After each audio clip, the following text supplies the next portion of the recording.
പുള്ളി പാടിയേക്കണ സാധനം കേൾപ്പിച്ചു. അപ്പോൾ ധീര അതാണ് സാധനം.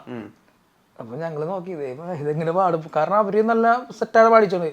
അപ്പോൾ ഞങ്ങൾ ഫസ്റ്റ് തുഫാൻ പാടാൻ പറഞ്ഞു. തുഫാൻ തുഫാൻ തുഫാൻ എടി മിന്നൽ ഇന്നു അങ്ങനെ പാടിയടാ.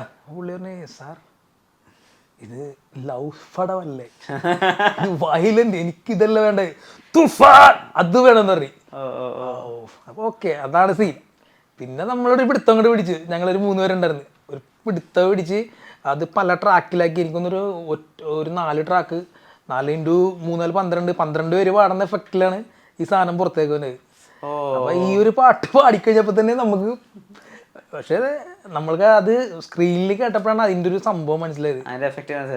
അത് വേറെ സീനല്ലേ.